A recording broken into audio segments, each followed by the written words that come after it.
बिस्मिल्लाहिर्रहमानिर्रहीम। अस्सलाम वालेकुम नाज़रीन, आज हम आपको टांगों का वरम दूर करने के लिए 11 काम की बातें बताएंगे जिन पर आप अमल करके टांगों के वरम की तकलीफ से छुटकारा हासिल कर सकते हैं। अगर आप भी ये मालूमात हासिल करना चाहते हैं तो हमारे साथ जुड़े रहिए। लेकिन वीडियो शुरू करने से पहले अगर आपने हमारे चैनल को सब्सक्राइब नहीं किया तो प्लीज़ हमारे चैनल को सब्सक्राइब करें, वीडियो को लाइक करें, शेयर करें। चलिए वीडियो शुरू करते हैं। टांगों में दर्द होता है तो रगें खिंच जाती हैं और नीली पड़ जाती हैं। ये जल्द की सतह पर जाहिर हो जाती है, लेकिन इनका ताल्लुक अंदरूनी गहरी रगों से भी होता है।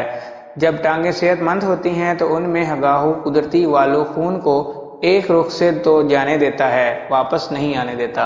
अलबत्ता जब रगों में खिंचाव पैदा हो जाता है या वालू कम जोर हो जाता है तो खून रगों में वापस भी आ जाता है, जिसकी वजह से रगें फूल जाती हैं और जल्द पर उभरने लगती हैं।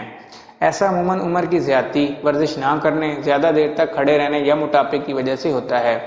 खवातीन का वजन उन दिनों बढ़ जाता है जब वो हामला होती हैं। उनकी टांगों में वरम हो जाता है और चाल तब्दील हो जाती है। ज्यादा खड़े ना हों।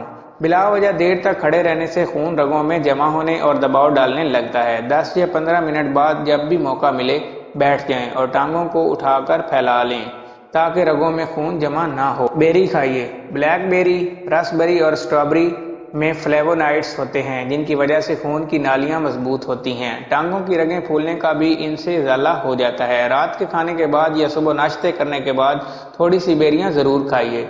जब बैठे हों तो टांगों को उठा लें। जब आप टेलीविजन देख रहे हों या ज्यादा देर के लिए साकित बैठे हों तो अपनी टांगों को थोड़ा सा उठा लें ताकि रगों में खून ना जमने पाए। टांगें उठाने पर खून की रवानी में इजाफा हो जाता है। वजन घटाएं। अगर आपका वजन बढ़ गया है तो उसे कम करने की कोशिश करें। इससे न सिर्फ आपका जिस्म खूबसूरत दिखाई देगा बल्कि टांगों में खून की रवानी में इजाफा भी हो जाएगा और रगें भी नहीं फूलेंगी।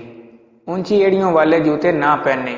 ऊंची एड़ियों वाले जूते पहनने से शरियानें मुतासिर होती हैं और दिल को वापस खून नहीं फेंक पाती।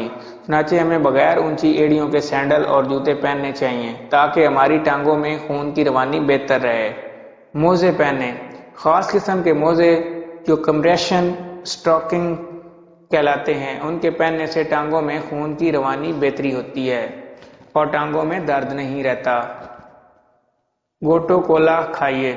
ये एक जड़ी बूटी है। इसके खाने से टांगों का दर्द और सूजन खत्म हो जाती है। शाहबलूत के बीज खाएं। शाहबलूत के दरख्त से हासिल शुदा बीज खाने से टांगों की रगों की सूजन खत्म हो जाती है। टांगों की रगों में ताकत पैदा होती है और टांगों का भारीपन दूर होता है। आंतों पर दबाव ना डालें। बैतुल खला में जब आंतों पर जोर डाला जाता है तो टांगों की रगों पर भी असर पड़ता है और दर्द होने लगता है। कोशिश करें कि आपकी आंतें साफ रहें, कब्ज ना हो। आपको इसके लिए आप रेशे वाली ग़िज़ाएं खाएं और पानी पिएं। अगर आपको हमारी वीडियो अच्छी लगे तो हमारे चैनल को सब्सक्राइब करें, वीडियो को लाइक करें, शेयर करें। Thank you.